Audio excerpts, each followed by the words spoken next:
अगर मैं आपसे कहूँ कि इस दुनिया में कोई भी सफल हो सकता है या फिर ये कहूँ कि हर इंसान के अंदर अपनी ज़िंदगी बदलने की ताकत होती है, तो आप लोगों में से शायद कुछ लोग बोल देंगे ये कहना आसान है पर करना नहीं, या वो ये बोल सकते हैं कि सफल होना कोई बच्चों का खेल नहीं। लेकिन अगर आपकी इस बात पे मैं आपसे ये कहूँ कि सफलता का फॉर्मूला भी है, तो फिर क्या आपने कभी सोचा है कि दुनिया के सबसे सफल लोग, चाहे वो लीडर्स हों या वैज्ञानिक या बिजनेसमैन, वो ऐसा क्या करते हैं कि जिससे वो इतने सफल हुए, और क्यों साधारण लोग उनकी तरह नहीं बन पाते? इस सवाल का आंसर छिपा है ऑथर नेपोलियन हिल की किताब थिंक एंड ग्रो रिच में, मतलब सोचो और अमीर बनो, इस किताब में, जिसने लाखों लोगों को सफल बनाया, उनको उनके सपने तक पहुंचाया।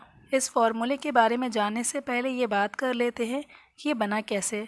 थिंक एंड ग्रो रिच के ऑथर नेपोलियन हिल को इस किताब को लिखने का विचार उस समय आया जब अमेरिका के एक प्रसिद्ध उद्योगपति एंड्रयू कार्नेगी ने उनको एक मिशन दिया। वो मिशन था कि सफलता के लिए कोई एक ऐसा फॉर्मूला खोजा जाए जो हर इंसान को अपनी ज़िंदगी बदलने की ताकत दे। इसके लिए नेपोलियन हिल ने करीब 25 साल तक रिसर्च की। उन्होंने 500 से ज़्यादा सफल लोगों से मुलाकात की, जैसे Henry Ford, Graham Bell, Thomas Edison और अन्य लीडर्स। इस रिसर्च में उन्होंने वो 13 प्रिंसिपल्स खोज निकाले जिसकी वजह से कोई भी इंसान अमीर और सफल बन सकता है। दुनिया में हजारों किताबें सफलता पे लिखी गई हैं, लेकिन थिंक एंड ग्रो रिच की बात ही अलग है।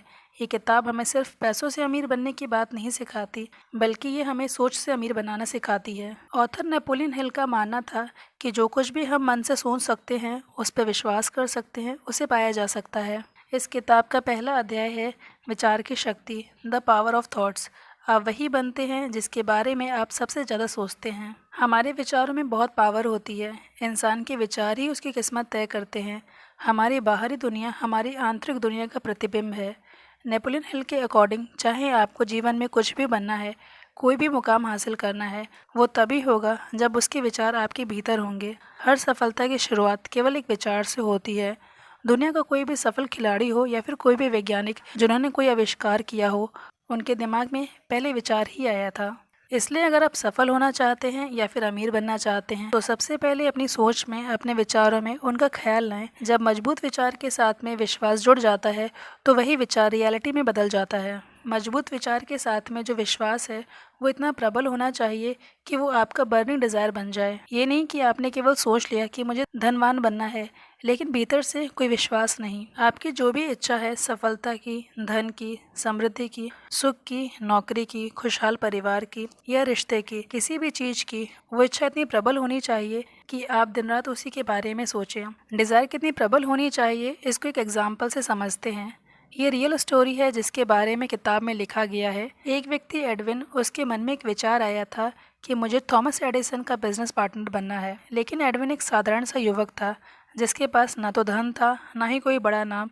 यहाँ तक कि वो मालगाड़ी से सफ़र करके एडिसन की फैक्ट्री तक पहुँचा था उनसे मिलने के लिए, क्योंकि एडविन के पास में टिकट के पैसे भी नहीं थे। एडिसन से पहली मुलाकात में ही एडविन ने कहा कि मैं आपके व्यवसाय में आपका पार्टनर बनना चाहता हूँ। एडिसन ने उसे तुरंत अपना पार्टनर नहीं बनाया, लेकिन अपनी फैक्ट्री में एक छोटा सा काम दे दिया। एडविन भी वहाँ काम करने लगा, लेकिन उसने हार नहीं मानी।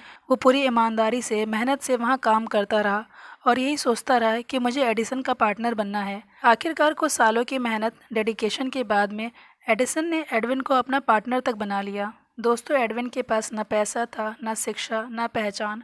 उसके बाद भी उसने अपनी प्रबल इच्छा और दृढ़ विश्वास से अपने सपने को पूरा किया। विचार, दृढ़ विश्वास के बाद नेपोलियन हिल कहते हैं कि आपको अवसर पहचानना आना चाहिए। हमारी लाइफ में अपॉर्चुनिटीज़ डायरेक्टली नहीं आ पाती, वो कभी कभी छोटे काम, संघर्ष या असफलता के रूप में भी आ सकती हैं। और उन संघर्षों को देख के कुछ व्यक्ति घबरा जाते हैं, वो सफल होने की उस अपॉर्चुनिटी को मिस कर देते हैं। अभी के एग्जाम्पल में अगर एडविन ने सोचा होता कि मुझे तो एडिसन का पार्टनर बनना था, लेकिन एडिसन ने मुझे छोटा काम दे दिया, मुझे ये काम नहीं करना, और वो चला जाता, तो क्या एडविन का सपना पूरा हो पाता? इसलिए अपने सपने के प्रति अडिग होना होगा। रास्ते में जितने भी अवसर मिले, उन पर काम करने से सफलता निर्धारित होती है। Lesson 2 and lesson 3, desire and faith. Napoleon Hill कहते हैं कि हर सफलता के पीछे एक प्रबल इच्छा होती है। ये नहीं कि केवल सपना देख लें कि मुझे धन चाहिए या सफलता चाहिए।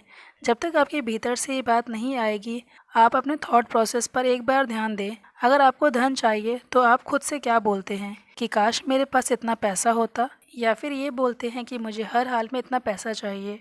अपने विचारों और अपने बिलीफ से आप समझ पाएंगे कि धन के लिए आपके अंदर डिज़ायर है या फिर ड्रीम। ऑथर नेपोलियन हिल ने इच्छा को वास्तविकता में बदलने के 6 स्टेप्स बताए हैं। स्टेप 1, स्पष्ट लक्ष्य तय करें। ये नहीं कि आप ये लक्ष्य बना लें कि मुझे अमीर बनना है, या फिर ये सिर्फ सोचने से काम नहीं बनने वाला। धन के लिए स्पष्ट लक्ष्य ऐसे बनाएं कि मैं हर महीने 1 लाख रुपए कमाना चाहती हूँ या फिर कमाना चाहता हूँ। स्टेप 2, अपने लक्ष्य के अनुसार मेहनत और कर्म करें। स्टेप 3, कब तक आपको अपना लक्ष्य पूरा करना है, इसकी समय सीमा तय करें। स्टेप 4, अगर आप अपना ज़्यादा समय परफेक्ट प्लानिंग में वेस्ट कर रहे हैं तो आप कभी भी अपने एम को पूरा नहीं कर पाएंगे। परफेक्ट प्लान पे फोकस ना करके स्टार्ट करने पे ध्यान दें। स्टेप 5, रिटन स्टेटमेंट, मतलब लिखकर तय करें आपका लक्ष्य, कितनी धनराशि चाहिए, उसकी समय सीमा क्या है, कब तक आपको वो धनराशि चाहिए, उसके बदले में आप क्या देंगे और वो धनराशि आप कैसे प्राप्त कर सकते हैं, उसकी योजना क्या है। स्टेप 6, अपने इस रिटन स्टेटमेंट को रोज पढ़ें। रात में सोने से पहले और सुबह उठने के बाद इसे पढ़ें और पढ़ते समय ये इमेजिन भी करें कि आपका वो लक्ष्य पूरा हो गया है। जब आप अपने एक विचार को लिखते हैं या उसे दोहराते हैं तो वो आपके अवचेतन मन की गहराई में बैठ जाता है, जिसकी वजह से आप अपने लक्ष्य के प्रति और ईमानदारी से और सही तरीके से काम कर पाएंगे। जीवन में कभी भी मुश्किल आए या फिर असफलता मिले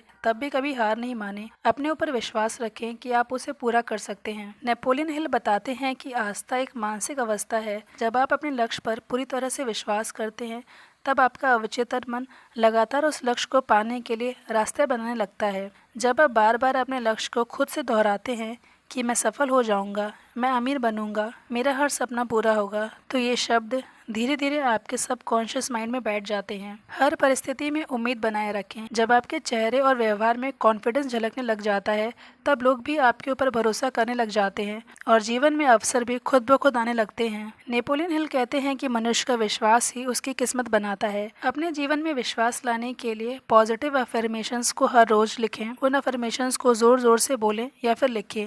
अपनी सफलता की तस्वीर बनाएं, खुद को सफल इमेजिन करें, सकारात्मक और उत्साही लोगों के बीच रहें जबकि नकारात्मक लोगों से दूर रहें। जितना हो सके अपने छोटे लक्ष्यों को पूरा करते रहें, इससे आपका विश्वास और मजबूत होने लगेगा। दोस्तों, अगर आप जीवन में अमीर बनना चाहते हैं या फिर सफल होना चाहते हैं तो सबसे पहले अपने अंदर एक प्रबल इच्छा लाएं और खुद के ऊपर विश्वास रखें। सिंपल सी बात है कि अगर आप सोचते हैं कि आप सफल हो सकते हैं तो आप ज़रूर होंगे। वहीं अगर आप ये सोचते हैं कि आप नहीं कर सकते तो आप सच में कभी नहीं कर पाएंगे। लेसन 4 और लेसन 5 में स्पेशलाइज्ड नॉलेज और इमेजिनेशन की बात की गई है। ये अध्याय हमें बताते हैं कि सफलता केवल सामान्य ज्ञान से नहीं मिलती, बल्कि सही डायरेक्शन में इस्तेमाल किए गए विशेष ज्ञान से ही धन और सफलता प्राप्त होती है। इस बात को एक एग्जाम्पल से समझते हैं कि बहुत से विद्वान लोग पूरी ज़िंदगी किताबों में डूबे रहते हैं।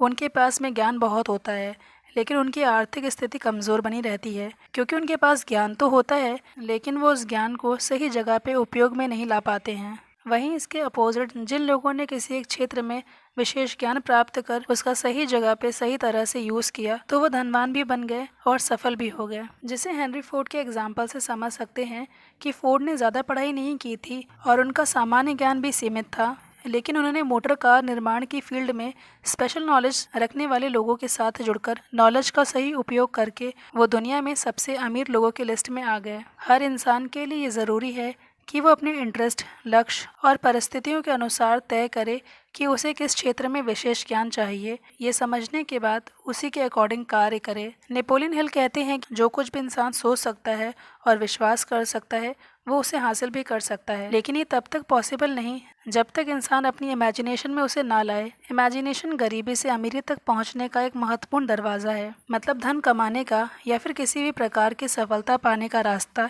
इमेजिनेशन से होकर गुजरता है। इस इमेजिनेशन को सही दिशा में लगाकर कोई भी इंसान अपनी इच्छाओं को वास्तविकता में बदल सकता है और धनवान बन सकता है। Lesson 6 and lesson 7, organise planning and decision. आपके जीवन का जो लक्ष्य है सबसे पहले उसे तय करें कि आप जीवन में क्या चाहते हैं। उस पर भरोसा करते हुए अपना भविष्य इमेजिन करें। अब आपका वो सपना कैसे पूरा हो सकता है, इसके लिए ऑर्गेनाइज प्लानिंग करें, योजना बनाएं, उसे छोटे छोटे पार्ट्स में बांट लें, वो भी समय सीमा के साथ। आपका जो लक्ष्य है उसमें सफलता पाने के लिए अगर ज़रूरत पड़े तो एक टीम भी बनाएं। अपने आसपास ऐसे लोग रखें जो आपके लक्ष्य को समझें और आपका सहयोग करें। हमेशा लाइफ में फ्लेक्सिबल रहें। अगर आपकी पहली योजना असफल भी हो जाए तो निराश ना हो, बल्कि तुरंत नई योजना बनाकर आगे बढ़ें। जब आप सही योजना बनाते हैं और ठोस फैसला लेते हैं तो आपका अवचेतन मन और ब्रह्मांड दोनों आपके पक्ष में काम करने लगते हैं। ठोस फैसला लेना और उस पर अडिग रहने की क्षमता ही व्यक्ति को भीड़ से अलग करती है। लेसन 8 परसिस्टेंस मतलब दृढ़ता, लगन, और lesson 9 the power of master mind. Persistence मतलब दृढ़ता। इसका मतलब है बार बार फेलियर्स के बावजूद अपने लक्ष्य पर अटल रहना, उस पर टिके रहना, चाहे मुश्किलें कितनी भी आ जाएं, उन हालातों में कभी हार ना मानना। लोग तो थोड़ी परेशानी आती नहीं या फिर एक दो बार फेलियर्स का सामना करते ही गिव अप कर देते हैं, वो अपने सपनों का पीछा छोड़ देते हैं। वहीं सच्ची लगन वाला व्यक्ति चाहे रास्ता कितना भी कठिन क्यों ना हो, वो मंजिल पाने तक नहीं रुकते। वहीं जो लोग जल्दी हार मान जाते हैं वो इसलिए करते हैं उनका लक्ष्य स्पष्ट नहीं होता, उनमें कॉन्फिडेंस की कमी होती है और मोटिवेशन ना मिलने से वो बहुत जल्दी हार मान लेते हैं। नेपोलियन हिल कहते हैं कि असफलता अक्सर अस्थायी होती है। ये हमें परखने के लिए आती है कि क्या हम वास्तव में अपने लक्ष्य को लेकर गंभीर हैं।